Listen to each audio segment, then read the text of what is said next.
پرانے زمانے کا ذکر ہے کہ ایک ملک میں ایک لڑکا رہتا تھا۔ اس کا باپ بھیک مانگا کرتا تھا۔ یہ اس کا خاندانی پیشہ تھا۔ چنانچہ شروع میں وہ اپنے باپ کے پاس بازاروں میں بھیک مانگنے لگا۔ وہ روتی آواز بنا کر راہ چلتوں سے کہتا، بابا خدا کے نام پر مجھے کچھ دے دو، میں 2 وقت کا بھوکا ہوں۔ لیکن رفتہ رفتہ جب اس کو بھیک مانگنے کا طریقہ اچھی طرح سے آ گیا تو وہ اکیلا ہی مانگنے کے لیے جانے لگا۔ روز صبح اٹھ کر پھٹے سے پھٹا اور میلے سے میلہ کپڑا پہن کر بازاروں میں نکل جاتا اور ہر شخص کے پاس جا کر روتی آواز بناتا اور ہاتھ پھیلا دیتا۔ کوئی اسے دیتا اور کوئی نہ دیتا۔ غرض وہ جو کچھ شام تک کماتا لا کر اپنے باپ کے ہاتھ میں رکھ دیا کرتا تھا، لیکن وہ دل سے اسے پسند نہیں کرتا تھا۔ وہ سوچتا تھا کہ کیا وجہ ہے کہ ہر شخص اسے نفرت کی نگاہ سے دیکھتا ہے، ہر شخص اسے دھتکارتا ہے۔ کیا وہ انسان نہیں ہے؟ کیا اس کے ویسے ہی ہاتھ پیر نہیں ہیں جیسے اور لوگوں کے ہوتے ہیں؟ لیکن وہ کر بھی کیا سکتا تھا؟ وہ ایک بھیک منگے کے گھر پیدا ہوا تھا اور بھیک مانگنے پر ہی مجبور تھا۔ نہ وہ لکھا پڑھا ہی تھا کہ کہیں جا کر کوئی دوسرا کام کر کے پیٹ پال سکے۔ ایک دن اس نے دل میں سوچا کہ وہ کسی طرح سے اپنے باپ کے پاس سے بھاگ جائے اور کسی دوسرے شہر میں نکل جائے تو وہ اپنی مرضی سے جس طرح کی زندگی چاہے بسر کر لے گا۔ اس شہر میں تو غیر ممکن ہے۔ یہ ارادہ آتے ہی اس کا پریشان دل ذرا مطمئن ہو گیا۔ وہ بھیک مانگتے مانگتے شاہی محل کے سامنے پہنچ گیا۔ وہاں ہزاروں آدمیوں کو اندر جاتے دیکھ کر وہ بھی بھیڑ میں شامل ہو گیا۔ وہ اندر پہنچ گیا۔ اندر محل خوب سجا ہوا تھا۔ ہزاروں قسم کے جھاڑ اور فانوس چھت میں لٹک رہے تھے۔ سب جانے والے 2 قطاروں میں ہو گئے اور چپ چاپ کھڑے ہو گئے۔ انہی میں یہ لڑکا بھی شامل ہو گیا۔ کسی نے اسے کچھ نہ کہا۔ 10 منٹ تک خاموشی چھائی رہی۔ یکایک شہنائی کی آواز آنا شروع ہوئی۔ پردہ ہٹا اور بادشاہ سلامت سب کے سامنے آ کر کھڑے ہو گئے۔ جتنے بھی آدمی وہاں تھے آدم آد جھک گئے۔ انہی کی دیکھا دیکھی لڑکا بھی جھک گیا۔ کسی آدمی کی آواز آئی، سر اٹھاؤ، جہاں پناہ تمہاری تعظیم قبول کرتے ہیں۔ اب سب آدمی پھر ہاتھ باندھ کر کھڑے ہو گئے۔ ایسا ہی لڑکے نے بھی کیا۔ یکایک وہی آدمی پھر بولا، شہریو، تم کو جہاں پناہ نے آج اس لیے بلایا ہے کہ جہاں پناہ نے 3 دن ہوئے ایک خواب دیکھا ہے، اور وہ خواب یہ ہے کہ جہاں پناہ اپنے محل میں آرام فرما رہے ہیں کہ سرہانے کی شمع نے ان سے باتیں شروع کی۔ شمع نے کہا کہ اے بادشاہ، تیری بادشاہی کس کام کی ہے اگر تیرے پاس بولتی شمع نہیں ہے؟ بولتی شمع تیرا درد، دکھ، تیری پریشانی اپنے ہاتھوں سے دور کر دے گی۔ یہ خواب دیکھا تو جہاں پناہ کی آنکھ کھل گئی، اور آج 3 دن ہو گئے ہیں جہاں پناہ کو ایک پل بھی آرام نہیں ہے، اور ان کو اس وقت تک آرام نہیں آ سکتا جب تک کہ بولتی شمع ان کی خدمت میں حاضر نہ کر دی جائے۔ بولتی شمع کہاں ہے یہ معلوم نہیں، کیوں کر مل سکتی ہے یہ نہیں معلوم۔ جو شخص بولتی شمع لا کر جہاں پناہ کی خدمت میں نظر کرے گا، جہاں پناہ بخوشی اس کو آدھی سلطنت دے دیں گے اور اپنی بیٹی کے ساتھ شادی بھی کر دیں گے۔ اب آپ لوگ اپنے اپنے گھروں کو جا سکتے ہیں۔ اجازت ملتے ہی تمام لوگ قطاروں میں خاموش باہر آ گئے اور ان کے ساتھ لڑکا بھی۔ وہ لوگ تو باہر آ کر اپنے اپنے کاموں کو چلے گئے، لیکن لڑکا اپنے کام پر نہ گیا۔ اس کے دل نے ٹھان لیا کہ وہ بولتی شمع لائے گا اور آدھی بادشاہت اور بادشاہ کی بیٹی کو حاصل کر کے ہی رہے گا۔ یہ ٹھان کر وہ بجائے گھر کی طرف چلنے کے شہر پناہ کی طرف چلا۔ چند منٹوں میں پھاٹک تک پہنچ گیا اور باہر نکل گیا۔ اس کو یہ بھی معلوم نہ تھا کہ یہ راستہ کہاں جاتا ہے اور اس کو کہاں جانا چاہیے۔ جس وقت وہ پھاٹک کے باہر آیا تھا اس کے پاس چند چھوٹے سکے تھے جو اس کو بھیک میں مل گئے تھے۔ وہ چلتا رہا، راستے میں نہ اسے کوئی بستی ملی اور نہ ہی کوئی گاؤں، یہاں تک کہ جنگل میں اسے شام ہو گئی۔ جنگل کا سناٹا اور درختوں کی کڑکڑاہٹ نے اسے بہت ڈرایا اور اسے یہ خوف لگنے لگا کہ کہیں کوئی جنگلی جانور اسے کھا نہ لے۔ اس لیے وہ درخت کے اوپر چڑھ کر بیٹھ گیا کہ رات اسی طرح سے بسر کر لے۔ اس کو بیٹھے ہوئے بمشکل آدھا گھنٹہ ہی گزرا تھا کہ اسے دور سے چھچھندر کے بولنے کی آواز آئی۔ یہ آواز قریب آتی گئی، یہاں تک کہ درخت کے نیچے آنا شروع ہو گئی۔ اس نے غور سے دیکھا۔ اندھیرے کا عادی ہو چکنے کی وجہ سے اسے ہر چیز بخوبی نظر آ رہی تھی۔ اس نے دیکھا کہ ایک چھچھندر جس کا قد بلی کے برابر ہے درخت کے نیچے سونسوں کر رہی ہے۔ وہ اس کو دیکھ کر بہت ڈر گیا۔ اس نے اپنی ساری زندگی میں اتنی بڑی چھچھندر نہیں دیکھی تھی۔ اس چھچھندر نے یکا یک منہ سے ایک گولا سا اگل دیا۔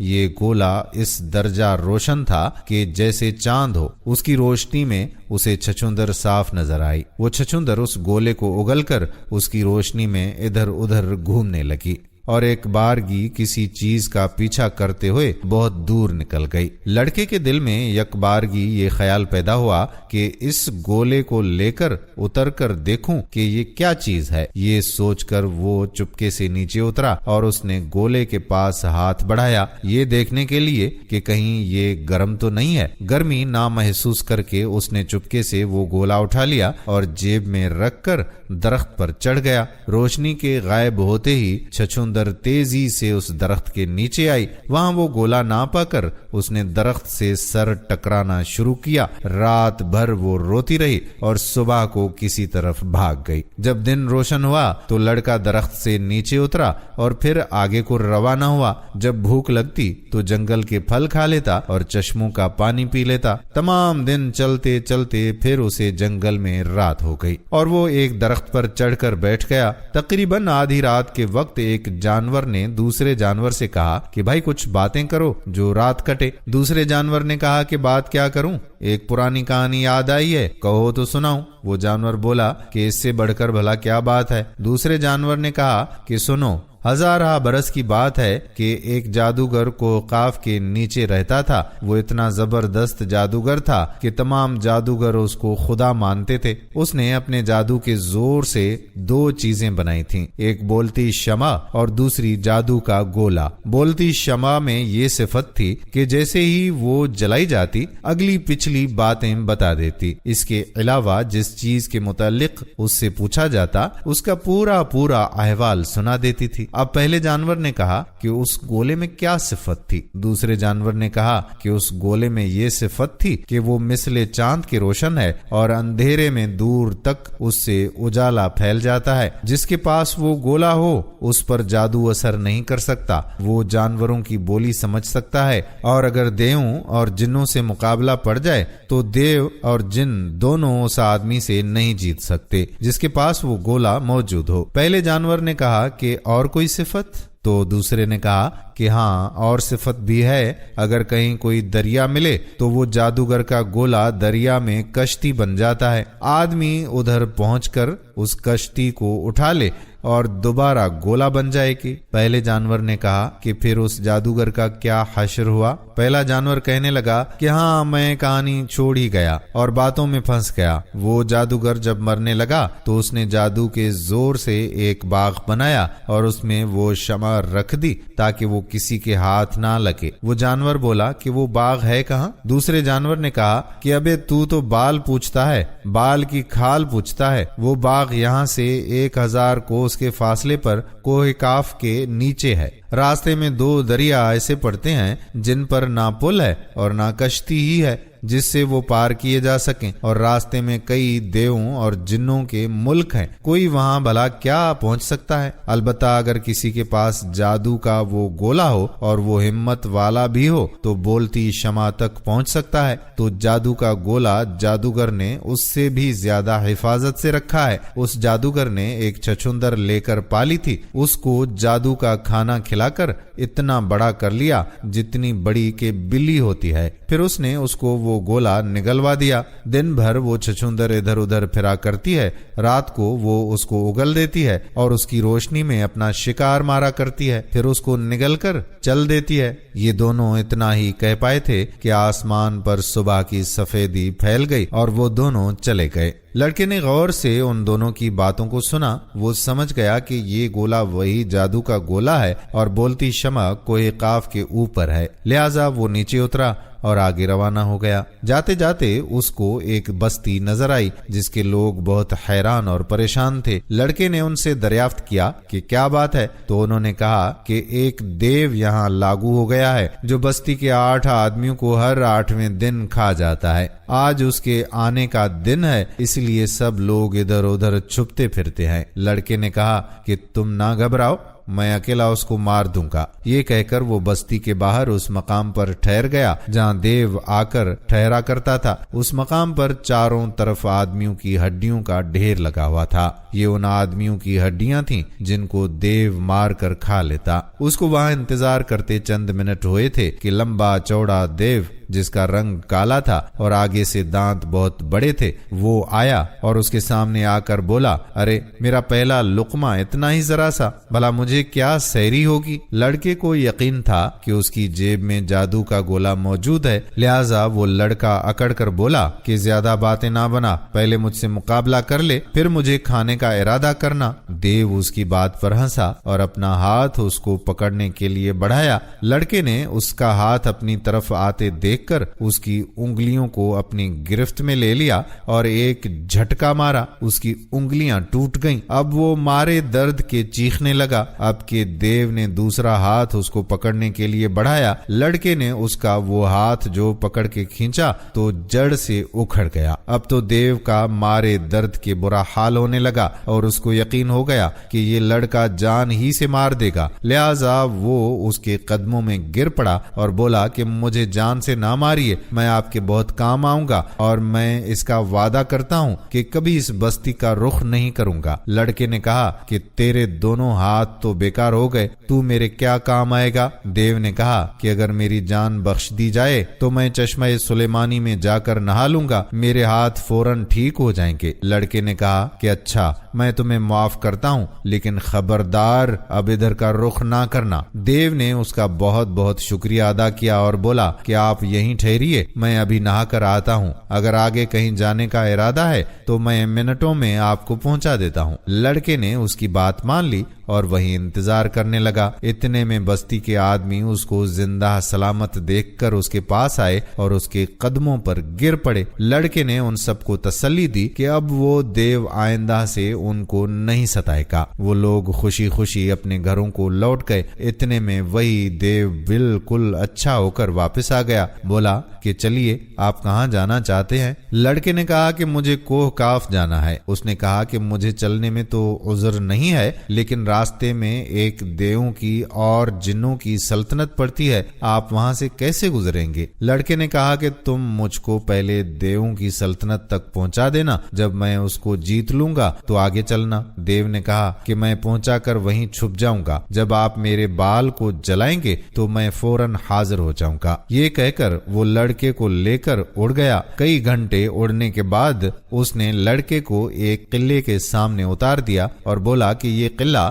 دیوزادوں کا ہے اور یہاں سے ان کی حکومت شروع ہوتی ہے، میں یہاں سے جدا ہوتا ہوں۔ یہ کہہ کر وہ دیو فوراً وہاں سے روانہ ہو گیا۔ ادھر لڑکا جوں ہی قلعے کی طرف بڑھا، قلعے کی طرف سے ایک گرداڑی اور ایک بہت بڑا دیو اکیلا آیا اور اس نے فوج پر حملہ کر دیا۔ اس اکیلے دیو کا اتنا خوف فوج پر غالب آیا کہ ادھر ادھر بھاگنے لگے۔ یہ دیکھ کر لڑکا آگے بڑھا اور اس اکیلے دیو سے بولا کہ کیا ان بیچاروں سے مقابلہ کر رہا ہے؟ یہ تو تجھ سے کمزور ہیں، اگر تو بڑا بہادر ہے تو آ اور مجھ سے مقابلہ کر۔ وہ دیو لڑکے کو دیکھ کر ہنسا اور کہنے لگا، اے آدم زاد، تو میرا ایک لقمہ بھی نہیں ہے، میں ان دیووں کو تو کچھ نہیں سمجھتا ہوں، تو میرے مقابلے میں کیوں آیا ہے؟ لڑکے نے کہا کہ زیادہ باتیں نہ کر، اگر کچھ بہادری ہے تو مجھ سے مقابلہ کر۔ وہ یہ بات سن کر جھلا گیا اور لڑکے کو پکڑنے کے لیے آگے بڑھا۔ لڑکے نے ایک گھونسا تان کر دیو کو مارا۔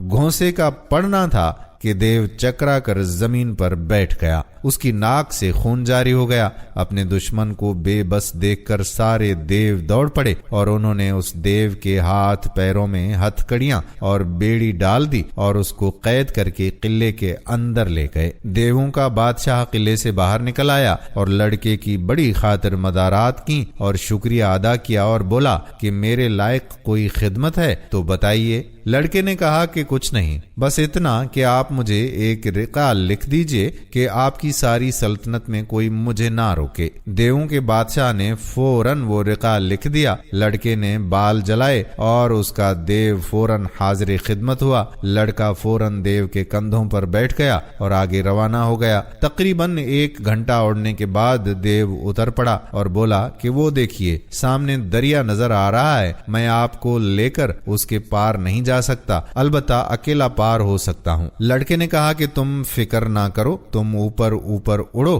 میں دریا دریا چلتا ہوں۔ یہ کہہ کر وہ آگے بڑھا۔ واقعی ایک بہت بڑا دریا ٹھاٹھیں مار رہا تھا جس کا کنارہ کہیں سے کہیں تک نظر نہیں آتا تھا۔ لڑکے نے وہ گولا جیب سے نکالا اور دریا میں ڈال دیا۔ وہ گولا ایک دم ایک کشتی بن گیا۔ لڑکا اس کشتی پر بیٹھ گیا۔ کشتی تیزی کے ساتھ آپ ہی آپ دریا میں چلنے لگی۔ سارا دن چلنے کے بعد شام کے قریب وہ کشتی اس کنارے پر پہنچی۔ لڑکا کشتی سے اترا، اس نے کشتی پانی سے باہر نکالی، وہ باہر نکلتے ہی گولا بن گئی۔ اتنے میں وہی دیو بھی آ موجود ہوا اور بولا میں آپ کو لے کر چلتا ہوں، لیکن سوائے تاریکی کے اور کچھ نہیں ہے۔ یہ راستہ کیوں کر طے ہوگا؟ اس راستے کو طے کرنے کے بعد آپ کو جنوں کا ملک ملے گا۔ لڑکے نے کہا کہ تم فکر نہ کرو اور چلو۔ دیو اس کو لے کر اڑا۔ کوئی 1 گھنٹے کے بعد ایک ایسے علاقے میں پہنچا جہاں کچھ سجائی نہ دیتا تھا۔ لڑکے نے وہ گولا پھر نکالا،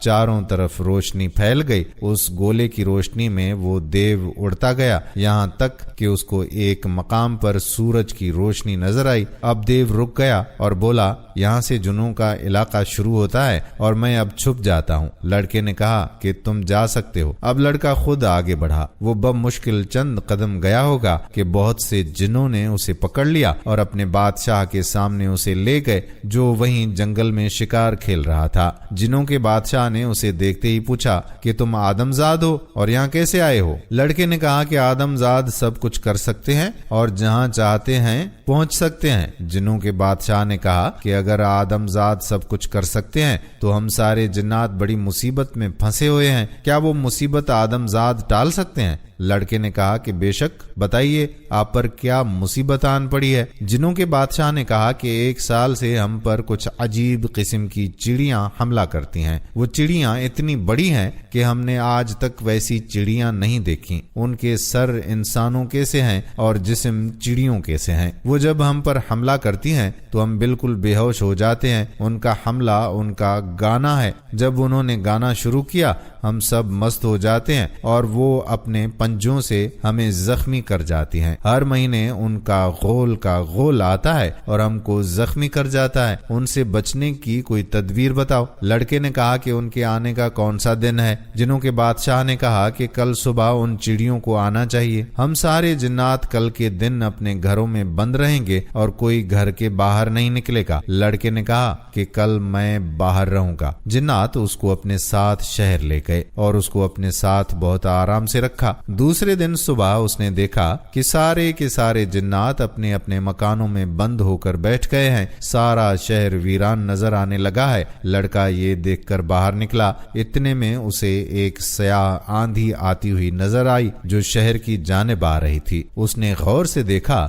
تو وہ آندھی نہیں تھی بلکہ وہ عجیب و غریب چڑیاں تھیں جن کا ذکر جنوں کے بادشاہ نے کیا تھا۔ وہ چڑیاں سیدھی شہر پر آ کر منڈلانے لگیں۔ سارے شہر کو بند دیکھ کر ان کے چہروں پر غصے کے آثار پیدا ہو گئے۔ لڑکے کو تنہا باہر دیکھ کر وہ سب کی سب اس پر حملہ کرنے کے لیے ایک بارگی جھپٹی۔ انہیں دیکھ کر لڑکے نے کہا کہ ٹھہرو، میں تم سے ایک بات پوچھنا چاہتا ہوں، لیکن چڑیاں نہ ہٹیں اور انہوں نے اپنے پنجوں سے اس پر برابر حملہ شروع کر دیا۔ ان کے اس حملے کا کوئی اثر لڑکے پر نہیں ہوا کیونکہ جادو کا گولا اس کی جیب میں تھا۔ جب وہ سب حملہ کر کے تھک گئیں تو لڑکے نے کہا کہ تم نے ارمان پورا کر لیا، اب مجھے بتاؤ کہ تم یہاں ہر ہفتے کیوں حملہ آور ہوتی ہو؟ یہاں والوں نے تمہارا کیا قصور کیا ہے؟ ان میں سے ایک بڑی چڑیا جو ان سب کی سردار معلوم ہوتی تھی وہ بولی کہ یہاں کے رہنے والوں نے ہمارے 2 بچے پکڑ کر گھر میں بند کر لیے ہیں۔ وہ بچے چڑیوں کے بادشاہ کے ہیں،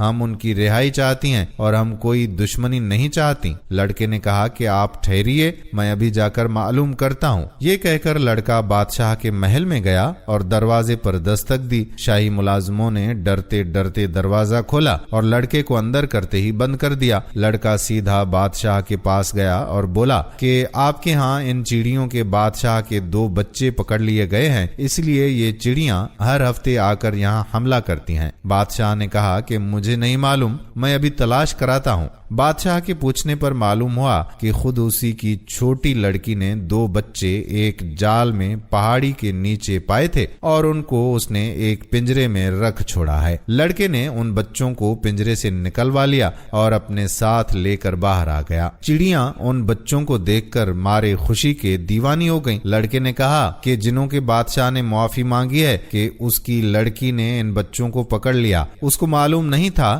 کہ یہ آپ کے بچے ہیں۔ بہرطور آپ ان بچوں سے پوچھئے، ان کو کوئی تکلیف ہمارے ہاں نہیں ہونے پائی ہے۔ چڑیوں کے بچوں نے بھی اقرار کیا کہ ان کو کوئی تکلیف نہیں ہوئی ہے، لہذا وہ تمام چڑیاں یہ کہہ کر چلی گئیں کہ اب سب آرام سے رہیں، ہم لوگ اب کبھی نہیں آئیں گے۔ ان کے جانے کے بعد لڑکے نے ان کا پیغام بادشاہ کو پہنچا دیا اور اطمینان بھی دلایا۔ جنوں کا بادشاہ بڑا خوش ہوا اور بولا کہ میرے لائق کیا خدمت ہے؟ لڑکے نے کہا کہ بس اتنی کہ آپ اپنی سرحد تک مجھے پار کرا دیں۔ بادشاہ نے کہا سرحد پار ہوتے ہی ایک دریا آ جاتا ہے، وہ دریا کوہ کاف سے ملا ہوا ہے، اب آپ جائیے۔ یہ کہتے ہی اس نے جنوں کو حکم دیا اور وہ اس کو ایک اڑن کھٹولی پر بٹھا کر دریا تک پہنچ گئے۔ دریا کے پاس پہنچتے ہی لڑکے نے بال جلائے، دیو حاضر ہوا۔ لڑکے نے کہا کہ تم اکیلے دریا کو پار کرو، میں کشتی آتا ہوں۔ دیو نے کہا کہ بہت اچھا، اور اڑ کر آسمان پر چلا گیا۔ ادھر لڑکے نے وہی گولا نکالا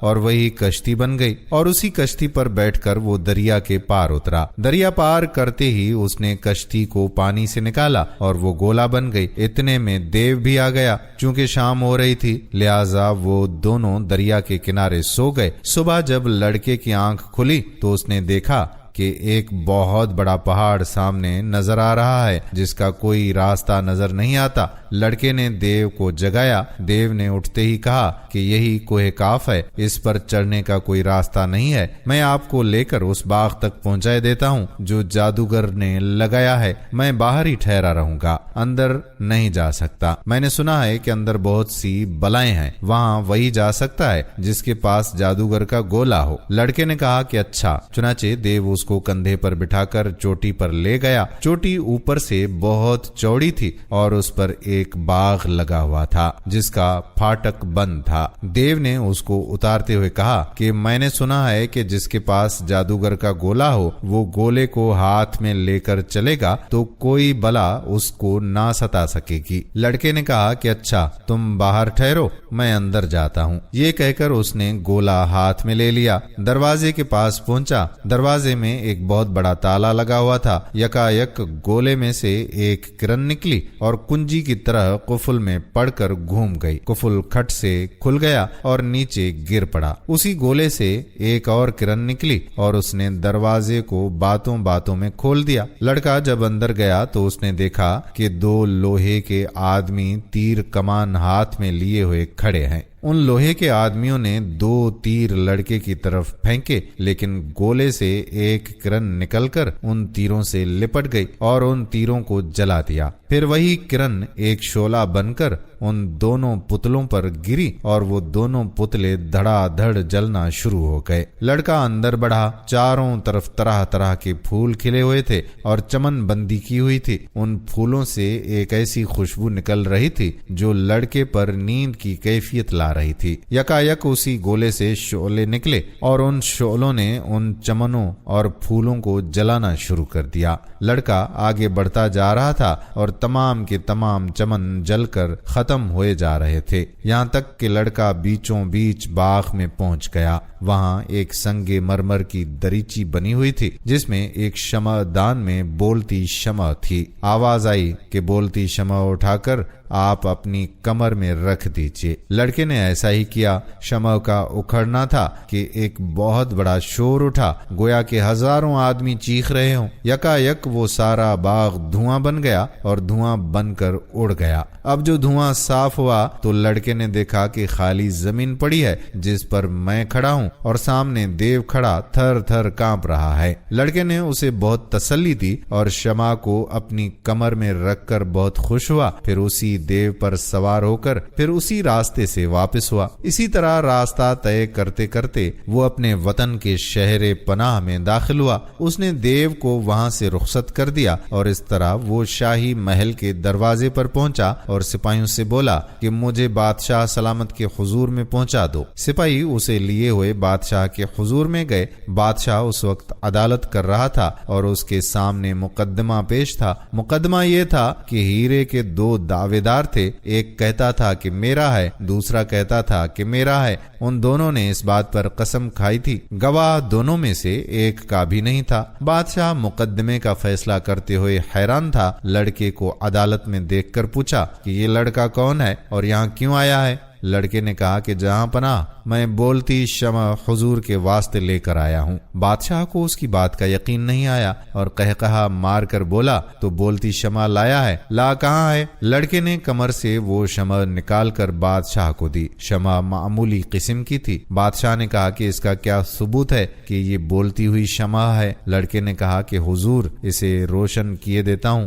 حضور کے مقدمے کا بھی فیصلہ کر دے گی۔ بادشاہ بہت خوش ہوا، بولا اچھا روشن کر دو۔ لڑکے نے بڑھ کر وہ شمع روشن کی اور کہا اے بولتی شمع، اس وقت جہاں پناہ کے سامنے کس قسم کا مقدمہ ہے؟ شمع نے صاف آواز سے کہا کہ ایک ہیرے کے دو دعوے دار ہیں، دونوں قسمیں کھاتے ہیں، گواہ دونوں میں سے ایک کا بھی نہیں ہے، کیوں جہاں پناہ ہے نا یہ بات؟ بادشاہ نے کہا کہ ہاں اے شمع یہی بات ہے۔ شمع نے کہا حضور اس کا فیصلہ یہ ہے کہ آپ اس ہیرے کو اسی وقت پسوا کر آدھی آدھی خاک دونوں کو دے دیجیے۔ اتنے میں ہیرے کا ایک دعوے دار بولا نہیں نہیں، میں اپنا دعویٰ اٹھا لیتا ہوں، جہاں پناہ یہ ہیرا آپ اسی کو دے دیں، کیا فائدہ کہ یہ دونوں کے مصرف کا نہ رہے۔ اب شمع پھر بولی جہاں پناہ یہ ہیرا اسی آدمی کا ہے، دوسرا جھوٹا ہے، چونکہ یہ اس کا دعوے دار ہے اور اس کے دل کو دکھ ہوا ہے کہ اتنی رقم بیکار جائے گی، دوسرے ہی کو فائدہ پہنچ جائے۔ دوسرے کا چونکہ ہیرا خریدا ہوا نہیں تھا، لہذا اس کے دل کو کوئی صدمہ نہیں پہنچا۔ بادشاہ اس عجیب و غریب فیصلے کو سن کر بہت خوش ہوا اور اس نے اپنے وعدے کے مطابق اپنی آدھی سلطنت فوراً لڑکے کو دے دی اور اس کی شادی بھی اپنی لڑکی سے کر دی۔ دوستو دیکھا تم نے کہ جب آدمی کسی کام کا ارادہ کر لیتا ہے تو وہ پورا کر کے ہی رہتا ہے۔ اس لیے ہمیں ہمت ہارنی نہیں چاہیے اور ہم جس بھی ماحول میں ہیں اس سے آگے نکلنا چاہیے۔ آپ سے ایک سوال ہے